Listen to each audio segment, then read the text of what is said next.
Hello and welcome to a very special episode of Weekend Winners in association with BetVictor, because this is our Cheltenham Festival preview show. We're going to be looking ahead to the best of the action from all 4 days of the greatest show on turf, giving you our best bets, our lays, as well as our each-way plays. And I'm going to round up at the end of the show then with our overall best bets. Now, I'm being joined by half of the usual team in the studio because Declan Rix has made the effort to come and join me to look ahead to the Cheltenham Festival. Deck, just how buzzing are you? Yeah, no, cannot wait for it now. I know we've had a couple of high-profile absentees here with Marine Nationale being ruled out and Constitution Hill.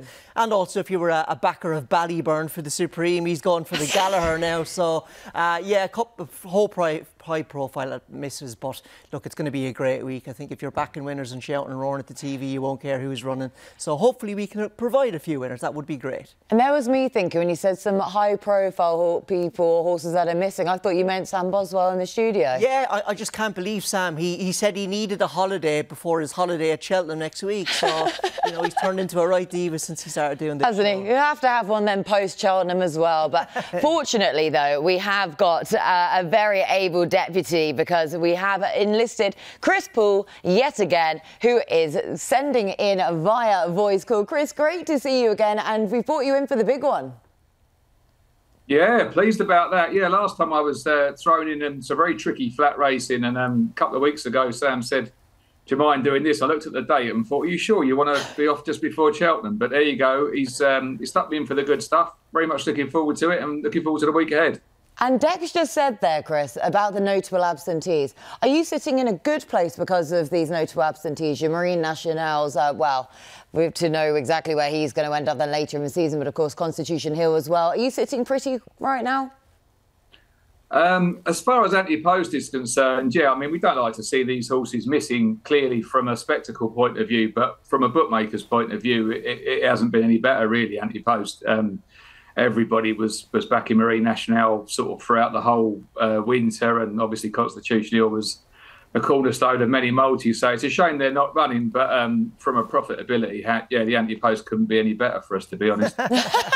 That's not what we like to hear then to kickstart our Cheltenham Festival, but we're pleased for you all the same. No, that's what we like to hear, because we might get another show next year. That is very true. And to be fair now, BetVictor are using it well, because they've got a new customer offer, though, where you get £5 on Cheltenham, get £30 in free bets. Now, that is to claim via the At The Races app, though. So, as I say, BetVictor's new customer offer. Make sure to utilise that. And, of course, do read the full T's and C's that apply to that offer. But before we get stuck into the action, a reminder as ever to please do gamble responsibly. Our tips are not guaranteed to win, but we will still do our best to point you in the right direction. Right, we're starting with the first day of the festival, of course, the Tuesday. The Supreme will kickstart us when the tape goes up, the roar goes up. The Champion Hurdle, though, of course, is our feature race, but without Constitution Hill. So, Chris, I'll throw this one back to you first and foremost. Now, we found out that Ballyburn is heading to the Gallagher Novices Hurdle on the Wednesday instead of a Supreme. How has that impacted the market? Yeah, well, obviously we just pulled Ballyburn out. I mean, it is non-run no bet, but it clearly isn't going to run there. So you're looking at Firefox. It's very close between Firefox, Tully Hill and Mystical Power at the head of the market. It's actually pretty difficult to name which one will go off favourite, to be perfectly honest. But yeah, obviously it's a real shame. I say, I'm not smiling about this one. It's a real shame Ballyburn has been redirected. I think it was there for the taking, but it has opened the race up from a betting point of view for sure. Yeah, it really has done. So then, is that one of the races you're looking at for your best bets at this stage? I am actually, yeah. I do really like Firefox, to be honest. I sort of think this should be favourite come the day. Obviously, it didn't run great at Naas last time, but the stable wasn't in great form.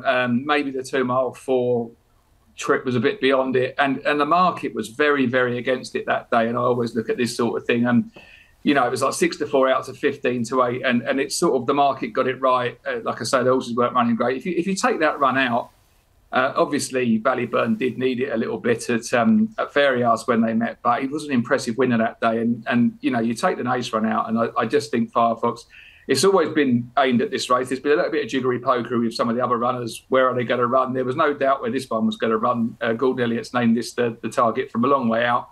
And I thought it should definitely go off favourite. I think it will. And I really fancy it, actually. Yeah, I think I'm with you there, and a very open-looking Supreme as well this year. So sorry to put the mockers on you though, Chris. But so we've got your nap, your lay, and your each way. I've gone for Corbett's Cross as a lay in the National Hunt Chase, and this is purely because of the price. I do think the horse has got a very good chance of winning. I just think it's quite short now. It hasn't exactly had the ideal prep, getting sort of knocked over last time. It's not guaranteed to see the trip. I mean, obviously, none of them really are in that race. But I just thought, like it's showing on the graphic there, 7-4, just 7-4 short. I mean, I wouldn't mind back in the field at 4-7, which is obviously what you're doing when you're laying this at 7-4. And I just had my doubts. It's been sort of spun up quite a lot during the old festival preview circuit, which has been sort of going for the last 2.5 weeks. I just think it seems a little bit of a false price. I don't think it can go off much shorter. And yeah, it can definitely win, but I just thought it was a short price. And in the Boodles, Milantino, I was absolutely shocked to see the mark this got.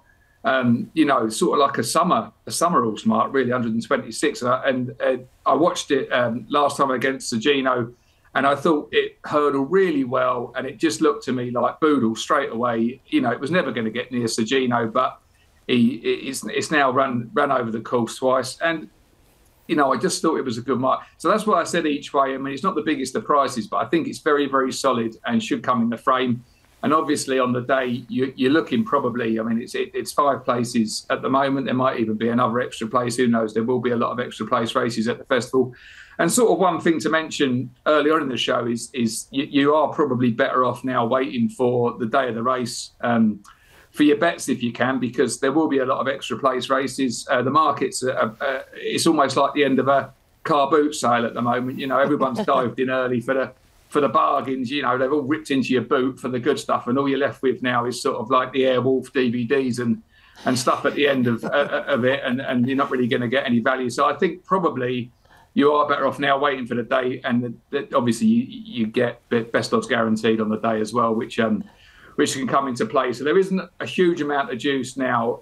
I'd say on the day maybe you can get 6 or 7 to 1, maybe even 8 to 1 Milantino, possibly 5 or 6 places, which I think is a very solid each way bet, which is why I put it up each way. Yeah, and he has had the market support as well, then building up to this week. But the car boot mentality, though, Dec, I mean, there are so many offers available to punters now towards the off. So, yeah, Chris trying to utilise that, but where were you looking? Yeah, I had to scratch around the boot of my own because I had Ballyburn down as my nap of the day, and I obviously had to change that last minute. So I've gone for an alternative market. I do like these markets. I think they offer a different into some of these races when you've got heavy odds on favourites. And so that's going to be Ashrow Diamond in the mares, but without Lossiemouth is how I'm going to play the race. Look, Lossiemouth deserves to be that price on ability, I think, absolutely no doubt about that. But, you know, she is a mare who can travel strongly, and she's going up to that trip for the first time. So I would rather back Ashrow Diamond without her. Look, she ran last time out at Doncaster, and she was very impressive in the Yorkshire Rose at Donny. She has been a little bit keen in the past, but I think she is settling down now. Patrick Mullins got her to switch off nicely that day. You know, she was still on the bit going to the last, and once Patrick gave her a squeeze, I thought she hit the line very well. Even last season, she had some really top novice form running against proper geldings, you know, Marine Nationale, Facile Vega and all that, and I think she looks improved again this year, and drying ground won't be an issue for her. So that's going to be the nap on Tuesday, but like I said, I had to scratch around. The lay is going to be Gaelic Warrior. I just can't have this horse. I really can't. It sounds like he's going to run here. Richie said on a preview night recently, this is where he's going to go. But as we know, at Willie, things can change. But wherever he goes, Gaelic Warrior, I'm happy to be against him. You know, obviously, the jumping right is a big thing with him. He can jump quite violently out to his right. But not only that, you know, he ran like he had a serious issue last time out at Leopardstown. He was beaten 4 out. Now, he might have been beaten by you know, the Mullins camp are saying what could be a future champion. But if he was beaten that early, it probably suggests he's not as good as they thought either. So either he's not as good as they thought, or he had an issue with his breathing, or he bled or something that day. Either way, I'm happy to lay him and take him on. And then the each way is going to be Carrière des Blazes, a horse trained by Willie Mullins. Now, Willie hasn't won the Fred Winter, but I cannot get over how big a price this filly is now. To be fair to Chris and his team, they've cottoned on really well to her, because Chris, I think, is one of the shorter prices about her. But she's got form in the race with Miss Manzour and Nadawi, who are both shorter, much shorter in the betting than her. She's got £3 better off with Miss Manzour having finished behind her at Ferryhouse last time out. And she finished ahead of Nadawi, but is £5 better off with him, even though she finished ahead. So I just don't get it. She's a horse who's growing up. She did jump quite badly to her left when she started out in France, and even on her debut for Willie Mullins at Leopardstown, she jumped to her left. But so I was worried about her going on a right-handed track at Ferryhouse last time, but she jumped straight as an arrow. She does jump well. She's improving and she's getting better. And I think she's a horse who you could ride even more prominently, because I think she's going to stay well.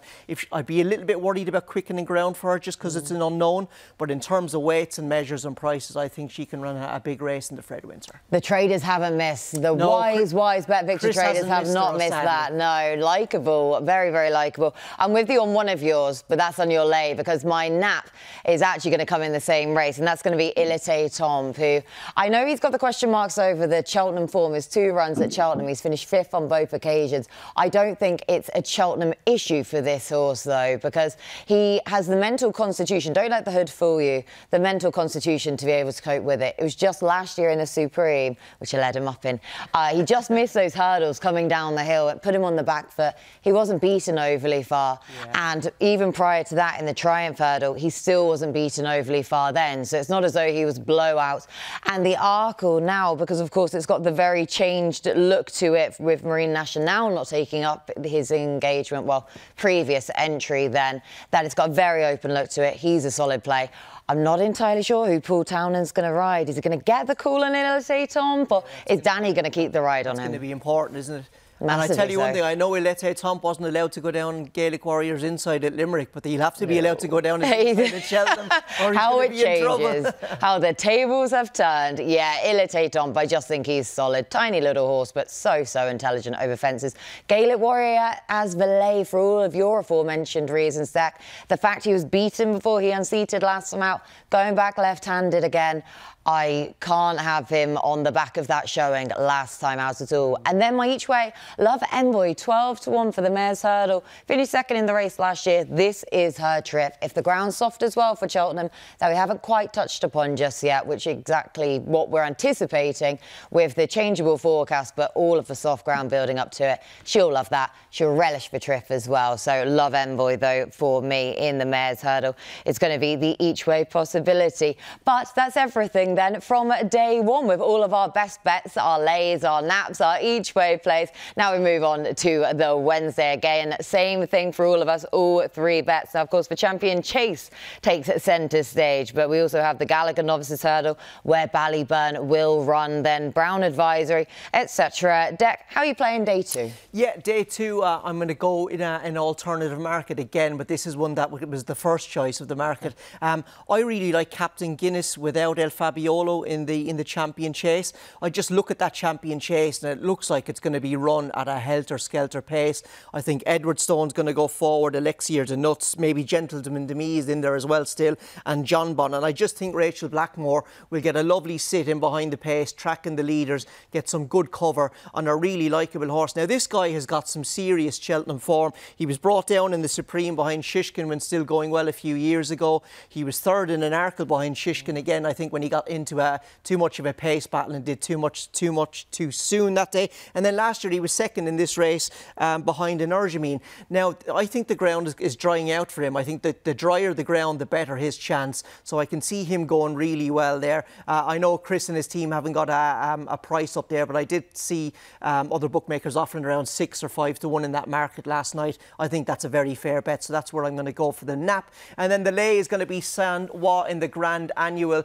He's probably more of a place lay to get better value in. I think laying a 7-1 horse isn't saying much, but he's just a horse that I think people are kind of saying that he's been laid out for the race. I'm sure he has, but I don't fancy his jumping in these very big fields. I think he's only fairly treated. He is a classy horse, and he's one that if the wetter the ground got, if it got really soft or heavy, I'd be even more against him, because I think he's better on a much better surface. And then in the same race, in the Grand Annual, I'm going to go with Solness, a horse of Joseph O'Brien's. Now, he has taken pretty well to fences, I'd say. He's got plenty of experience. I just love how he's improved with each run this season. He's got better and better. He's a horse who travels strongly, and he mostly jumps well. He can be a little bit careful at times, maybe put in an extra stride and back off fences, but he never looks like he's falling.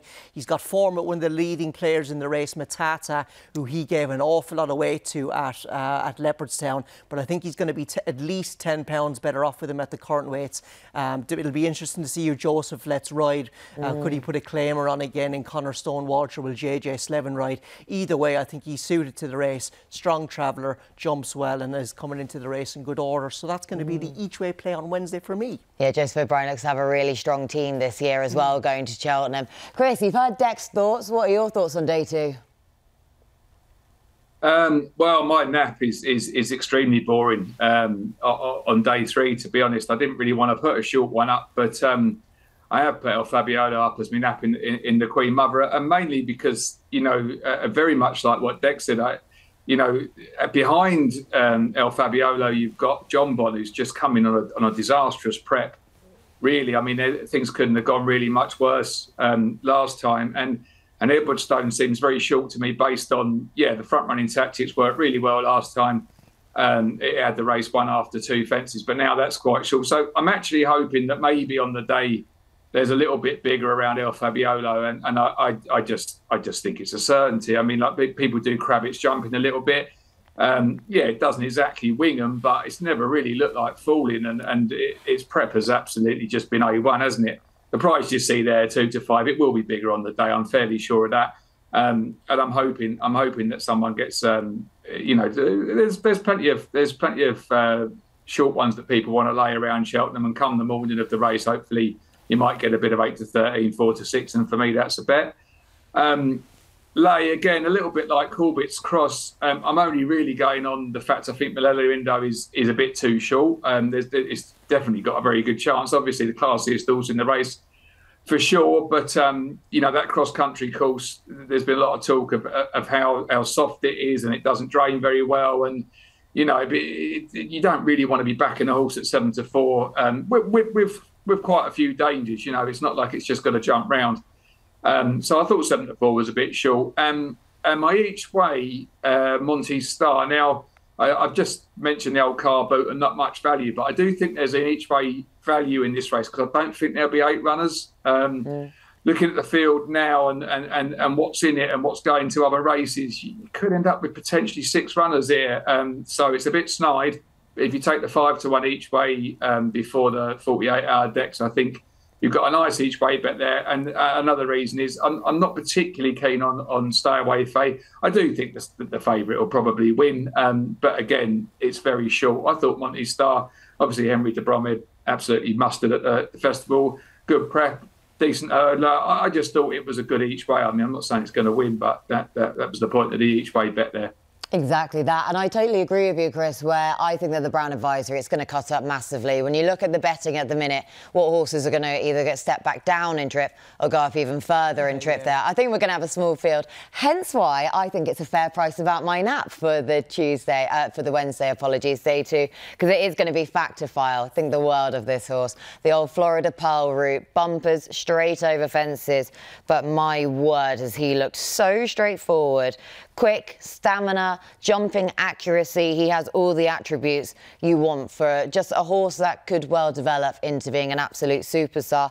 And I know people say, well, it was just a non-event that he won in the Grade 1 Novice Chase at Leopardstown last time out. But I think that you can actually use that to his advantage, because it was a non-event, yet still on the clock he posted phenomenal sectional timings and the time of the race, which I think is testament to the horse's, again, mental constitution, aptitude aptitude for the job that he was still able to go and win that in such a good time and to basically put his sole rival to the sword. So I think that 4 to 5 about a potential start is still a very fair price, with the race likely to cut up, as Chris said.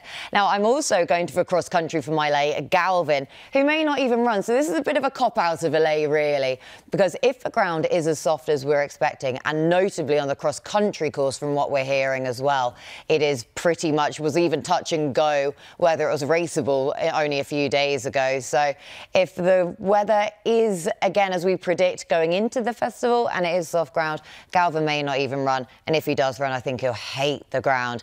And then Des Champs. I'm going to fly the flag, the British flag then, for us in the champion bumper. We don't have a fantastic record in it. Captain Teague last year, the only British trained horse in the first 11, finishing 3rd. Now, Authorised Speed was 5th in it the year before. So again, the Brits don't have a fantastic record, but Captain Teague, though, representing the same connections as Des Champs. He was a horse that was the talk of the Irish pointing circuit, what he did in his Irish point-to-point. And then I know he didn't beat much on his rules and stable debut at Exeter, but the conditions were atrocious. He was easy enough to back, and Tom Malone was so bullish about him that I have to follow him in. Can I give a shout out to El Tishan? A man who bred that horse is a fella called Seamus Moore, a friend of mine. Of course he is. Absolutely buzzing about it. They had the mare in the syndicate, Miss Pepperpot, who absolutely loved heavy ground, and he went through it at Exeter as well. So I know the Moore family were absolutely buzzing about this horse. So shout out to El Seamie Moore. Good on you. Of course you know the breeders' connections, everyone racing an island, all connected in some sort of way. But again, they are our best bets for day 2 as we move on to day 3, again with a similar approach, nap, lay and each way. And I'm going to kick-start us on this occasion because I've gone a little bit rogue with the nap. I felt a bit obvious with Factifile, so I've decided to go to the Trusted Trader Plate Handicap Chase for my nap. It's going to be Son Felicien in this one, a horse that I've talked about previously on this show, and a horse that I felt sorry for to a large extent in his career, because of course when he made his winning debut in France, that was in March 2021, but he was only a 4-year-old then, so he lost his novice status for the next season. Only 4, rising 5, a nightmare place to be in. You knew it was going to be an uphill struggle for him at the start of his career, but to a large extent he still did well. But he's remained lightly raced, which I'm really glad about considering that start to his career, and there was only so much he was going to be able to do. Now hopefully is his time to strike, though. Unexposed, 8 career starts, 4 starts over fences, facing a handicap only once in the 2022 Coral Cup. So I'm just keen on this chase mark now that he's got, which is very much in line with his hurdle mark. Now my lay, similar to the approach of Gaelic Warrior, Facile Vega. We weren't sure which way they were going to go with Gaelic Warrior and Facile Vega. Who's going to go 2 miles? Who's going to go 2.5? Facile Vega seems to have got the call up for the turners. But again, I just don't think he has been seen in the same form that we saw of him in his novice hurdle season at the start of that season, where he just seems to have, I don't know if it's the mental fragility, if there are some sort of physical issues there, but I can't trust him to be the previous model we expected him to be. And then my each way play, Anna Benina, 33 to 1 in the Potemps.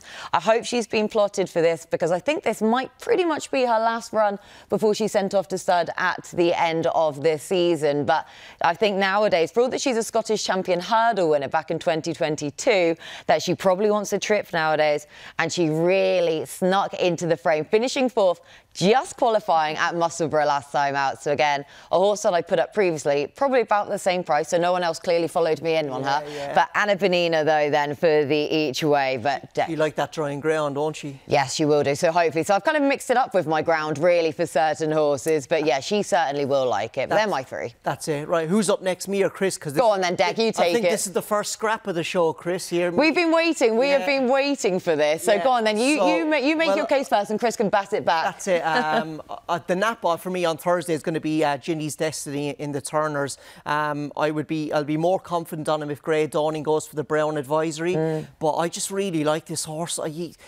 he's unbelievably bred for a start. He's a half-brother to God's Own, who held his own very much in Grade 1 company throughout his career. But for a novice, this guy jumps for fun. He is really, really good. I love his front-running style for the new course as well. And his last time out victory in a handicap on the same day, that was the same day where Gallo, who's going to go in the Ryanair now, he won over the same course and distance, and he obliterated his time.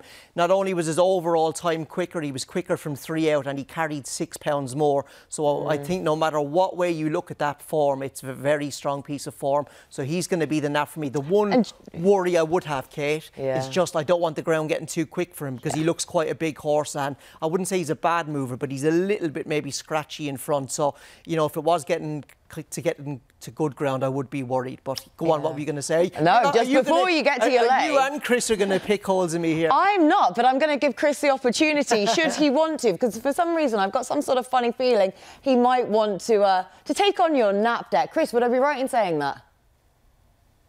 Yeah, I mean, yeah, we had to put up a lay. I mean, I wouldn't be like absolutely no chance, like I said last time I was on the show about Gregory, and got absolutely slated for it. It fell out the back of the telly in the ledger, just reminding people that, blimey, social media is a harsh thing at times.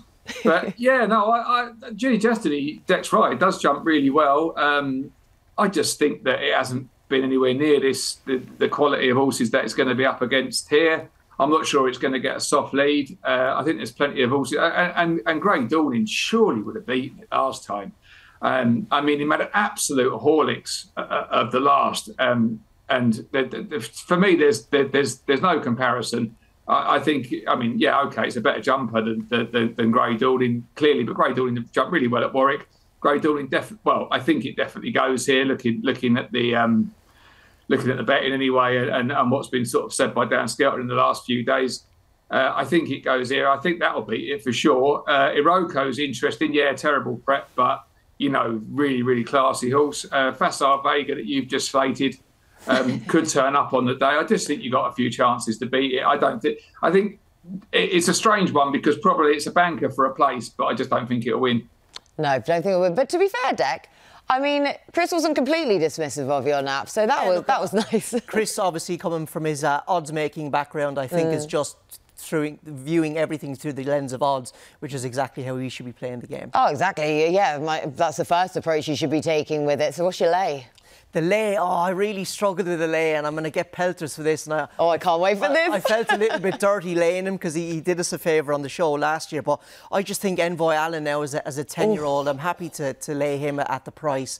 Well, not happy to. I do it through gritted teeth. I just think in Banbridge and Stage Star, you've got two young, progressive, good jumping horses who've got a good style for the new course running for you. And Envoy Allen, we haven't seen him since Down Royal. He's had a bit of a stop-start season. I think he was pulled out earlier in the season for ground at Leopardstown over Christmas. He was pulled out of Thurles later in the season because he was coughing. Now, he does go well fresh, to be fair to him. But, you know, even on his second run this season, you know, that Down Royal race where he was beaten by Jerry Colomb, and it took him a good while to master Conflated as well, who jumped left. You know, that was a really tactical Down Royal race. And if he can't beat Jerry Colomb in a sprint, I know even over 3 miles, that would be a little bit worry. I just think he could be slightly on the downgrade.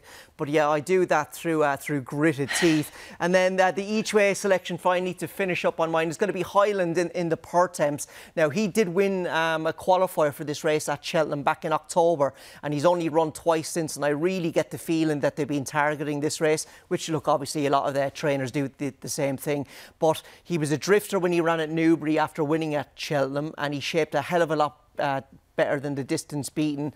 And I think that day as well, that course and distance handicap, that was the same day the long distance hurdle was won by Dashel Drasher, and there were elements of the time that suggested it was a very good handicap, you know, considering Dashel Drasher is probably like a mid 150s horse, and these are handicappers running in the low 130s or mid 130s. So Ed Keeper went on to frank that form behind Butch as well in his next run. And then for his prep run, Nicky Henderson, very Nicky-like, ran him over 2.5 basically at Ascot, and And, you know, that's just not his trip, basically. And I thought he shaped very well considering the trip.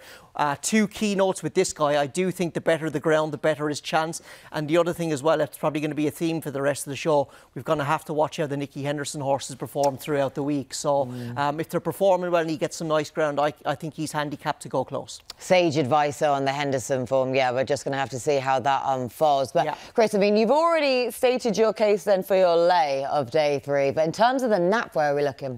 Right, days ahead. Another one that's been doing the sort of the rounds at the festival circuits, and Elliot's been spinning her up, but she does look pure quality to me. The one thing that worried me on its first run over hurdles was potentially didn't jump very well, but she really did jump well last time. I think this is a special mare. I know that the Willie Mullins always get. I cannot have Dysart Enos at all. I think it's a speed horse, and outside those front 3, I wouldn't fancy anything. I think there'll be very, very long faces in the Elliott camp if Brighter Days Ahead. Like I said earlier in the show, 6 to 4 isn't a price to be taken now for sure. She'll definitely be bigger on the morning, and potentially wait till you get the best odds as well. But I do fancy her strongly. I've already said Ginny's Destiny can't win, so I'll speak to Deck after the race if we could accommodate him in tokens, because obviously we can't get together bet in real cash. Now, you might laugh at me last one, right? Okay, but bear with me on Ahoy Senor, right? So obviously you said that Russell has now said that this is where the horse goes. My worry with the front end of the market here, I think Deck said Lay Envoy Allen. Banbridge obviously wants better ground. That might get the better ground, but it potentially won't. I mean, it's not 100% of a runner. If it does go soft, Stage Star, terrible prep. Again, pulled up over Christmas and not seen since. Conflated. Again, sort of just really running there, isn't it? Because it's a Giggins tail. Also, I think it's Task the Animal, but 10 now as well. I just think the front end of the market is very. You can pick holes in all of them, and when I see a race like that, and obviously that 12 to 1 is us. That was me trying to stick a bit of opinion in it. You can get bigger as well, because I fancy it. I mean, I just think it hasn't run that badly this year. It had a problem at Ascot last time as well. It had absolutely no chance the way it was ridden last time. That was a total preparation run, albeit in a big race. I just think you could put it all together. It's only 9 now. It feels like it's about 13, doesn't it, Ahoy Senior? Like it's been around forever. It isn't one of the older pensioners in this race. I just think it's got a chance. And if you're going to put up one each way, I think maybe you can get 16 or 20 or something like that. And like I say, I do think there's massive holes in the front end of the market, and when that happens, I like to have a poke at a price. I did like Field Door as well, a little bit out of price, but I'm going to go with Ahoy Senor, and I think we could get a result in this race. Well, I'm pleased to tell you that I was on a preview night, Chris, with Lucinda Russell last night, and she was so bullish about Ahoy Senor back down in trip, and hopefully everything will come good for him. I know Lucinda loves him. Ahoy Senor is never a horse to be bullish about. He is mad. Good, but he's mad. 20 to 1. He's a big price, Nick. He's a big price. He is. Absolutely. I wouldn't be bullish. Like you said. Single figures, I wouldn't touch it. No, absolutely. And like you said, to the head of the market there, if it's soft ground, Banbridge won't go. I actually like Stage Star for the race, but as you said, horrible prep as well. Envoy Allen's 10, Conflated's 10. Yeah, I can definitely see it. Yeah, I'm really excited to see exactly what he's going to do, because like I say, we never know. Yeah. It's factored into the price, though. But again, they are our Thursday bets. But we're moving on to the big one itself, though, because, of course, this is going to be the Friday Gold Cup Day, the Blue Ribbon event of National Hunt Racing, our 4th and final day. So, Dak, is this going to be a day where we're going to be able to get the favourites beaten, or are you looking at the Gold Cup in any of your 3 bets? I'm not actually, no, but Chris and I've kissed and made up now after bumping heads about what a horrible thought. Ginny's Destiny. I do apologise. What a horrible picture is right. The nap is going to be Sergino for me, but I think it'll be interesting to see what the odds on the graphics say there. But I'm sure we'll get bigger on the day. You know, this horse could even maybe touch 2-1 if the Henderson horses aren't firing. And that's another thing that we've got to keep an eye on is the Henderson horses. Look, a lot of it was made about his jumping at Kempton on debut. I went back and watched it a couple of times. I don't think it was that bad. He just looked like a case of a horse being mentally behind, and I just think he sharpened up a lot. He was a bit awkward landing on someone. He left his back end in some of the hurdles there, but I thought overall he was sound. But that Kempton run, the way he quickened off the bend on the way to 2 out, like, he looks like a really smart horse. And then he just brought his form to an even higher level on trials day at Cheltenham. He was devastating there. He was very good, I thought, for a 4-year-old matching up against a 5-year-old in Lossiemouth. There were elements of his time on the clock that stood up very well to her as well, and that's even say before you'd factor in the 4-year-old allowance. Look, I think he could be very smart, and the fact this horse actually works with Constitution Hill alone is pretty eye-catching. Now, I know they didn't do a lot at Kempton, but I think he does work with Constitution Hill a bit. Nicky said on countless times that they've got very, very few horses who can go at Constitution Hill. There's been even stories there of having 2 horses to one horse joining Constitution Hill halfway up the gallop just to give him a lead. So I think the fact that he works with him is good. He's good at home. He is obviously good on the track, and he does a lot right for a big team. But the Henderson form is and the price are the 2 big things to look out for there.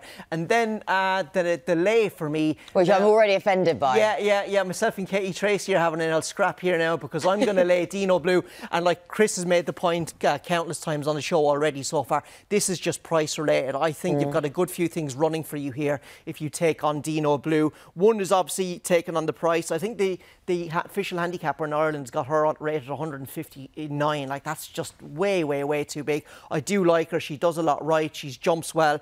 But the price is too short, in my opinion. She carries a Grade 1 penalty. That's another aspect. She's not proven over this trip. And then in an Allegor Devassi, Brides Hill and Limerick Lace, you've got a couple of horses there who are quality enough to push her as well. So I'm going to take her on there. And then the each way on Friday is going to be Pied Piper. I'm still spitting feathers about him not winning last year, because I thought he should have won the race. He just got to the front a mile too soon. And now he is £2 higher in the handicap. But Danny Gilligan, a £5 claimer, it sounds like he's going to ease his burden. I think if this fellow was running in the Champion Hurdle and Gordon and his team were very happy with him, I think he could finish second in this year's Champion Hurdle, because Irish Point is obviously dropping down from 3 miles to 2 miles, which is a surprise. Top weights have done well historically in the County Hurdle, and he's a class horse. So if the vibes about him from Gordon's camp that everything has gone right, I think he's a big each-way player at 12-1. You didn't even give me a right of reply then, straight onto your each way about your lay. Well, that's what happens when you put the picture of me and Chris kissing and making up into everyone's mind. So you put that into everyone's minds, and now I'm going to double down on your hardship, because I'm putting up Dino Blue as my nap. Now, of course, I've got massive emotional bias in connection to her. How I managed to get her beaten off the mark of 140 last year in the Grand Annual, I do not know. But everyone knows that I think the absolute world of her. I'm not fazed about her stepping up in trip whatsoever. Just imagine what price she would be if this was over 2 miles. She's a lot more relaxed than she looks to ride, so that should give her every chance of a trip. And also just that class advantage she has. These pictures never do her justice, do they, of a jumping display? But she's brave, but she is a very fast, accurate jumper though, and she isn't half hardy, so hopefully that will also help compensate for any sort of stamina fears. Now, King of Kingsfield, one of the big talking horses ahead of the County Hurdle. Now, I know he won his penultimate start. Last time out was a career best from him when he went into the Grade 1 behind Ballyburn, but he's still a horse I don't implicitly trust by any means. On his previous form, maybe he's got the confidence booster, but when Farron Glory came and picked him up on his penultimate outing, on his third last outing, I thought it was notable about Jack Kennedy, who rode the winner that day, his comments about King of Kingsfield and being happy to go and pick him up then. So I'm going to take him on, and again, that 6-1, it's probably just on the short side for me, hence why I'm taking one for win purposes, but I still expect him to be bang there. And Storm Heart, a horse that's been dismissed in the Triumph Hurdle market, now 9-1 with BetVictor, very, very fair from the traders, where I don't think he got the run through of the winner last time out, but we've seen that spring juvenile form being turned around come the Cheltenham Festival time and time again, and he is just a smart horse who's the only one of the Irish horses that has posted a proper wow performance for me. So Sagino's to win, Storm Heart hopefully to finish second. It's hard to know how that Triumph market will go, I think, isn't it, at the moment? Like, if you do fancy one at a price there, it might be worth taking it, because if the Henderson horses aren't running well, Sergino's going to drift and everything's going to come in. Exactly, then everything could go into absolute chaos, absolute melee. Chris is going to have his work cut out if that happens then, factoring in all the prices. But Chris, for now at least, whilst we've got a bit of calm before the storm, what are your three? Yeah, Sagino for me as well. I was so impressed. Again, that you know, the price there is going to be bigger on the day. We know that. You've just mentioned the Henderson stable form. That won't worry me. Really, I know he had a few run badly, and we had obviously Constitution Hill, but he hasn't really had anything that good running. And last Saturday he had a couple that ran well. Odds against, I think you will get just about on the day, and I think it will. I was so impressed with it last time. I think this could be a star. I think it'll probably go straight over fences. Win this, go straight over fences next year and win the Arkle. I really think it's that good. It's obviously not that simple as we've seen from Marine Nationale, but I do fancy it strongly. Galopin Des Champs, again, it's just again totally on price, and I totally get Dino Blue as a lay from Deck as well, because I think she is a little bit short, and she's not proven to stay. Galopin Des Champs obviously is proven to stay. Done absolutely nothing wrong. Won the Gold Cup last year. It seems even a better horse again now. They've gone back to sort of forcing tactics. I'm sort of saying it as if it's a nap, not a lay, but it's just down to the price. It's a Gold Cup, and there's a lot of good horses in the race this year. You've even got Shishkin, sort of come back from whatever and looks really good. You know, yeah, Jerry Colombe's got a lot to do, but you know, it will suit Jerry Colombe the race. There's just a lot of chances. If you could actually lay it at evens, which you probably won't be able to, I just think it is. It's not one to take on. There's no real flaws, but you know, you've just got a lot running for you, I think. And the each way, I do like Piper a little bit as well. And I was on it last year. Broke my heart. I'm not sure if it hit the front too soon or Davy Russell was still a little bit injured. But there you go. We can't cry over spilt milk 12 months later. It has got a good chance. It's a race to suit it, isn't it, with a pace like that. I'm not sure if this is actually going to run, but I did pick Magical Zoe at a price for the county. Again, I just a strong traveller. I thought it ran really well last time at Leopardstown. Obviously, you know, like pretty much everything, this has been the aim. I just thought it's the sort of race, the county, you definitely want something produced late. They go crackers at a pace. I just thought that was a fair shout each way. It wouldn't be anything strong, but I just thought if she goes there, bit of a chance. Chris, can I just ask you one question? There seems to be a little bit of uneasiness around Galopin Des Champs in the market for the Gold Cup. Have you seen anything being backed kind of each way against him in the last week or two? Not really, no. I got a feeling this is almost like the price sort of correcting itself rather than anything negative. Because like I say, there is you know, like when it wins at Leopardstown over Christmas, everyone just says it's done, isn't it? Gold Cup, that's won. And as it gets closer to the race, you think, well, you know, maybe this, maybe that. Something might take it on, you know, just putting the odd bad jump. I just think it might be the market credit. So I haven't heard anything particularly negative about the horse, any moles or anything saying that it hasn't been working well or anything like that. I just think evens is too short, and you probably will get 6 to 4, 13 to 8, maybe even 7 to 4 on the morning of the race.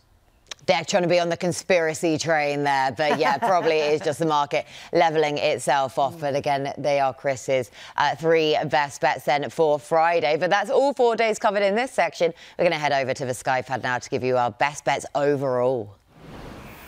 Now it's time for our Cheltenham Festival best bets. So our nap, our lay and our each way bets of the entire week. So Chris, you're up first.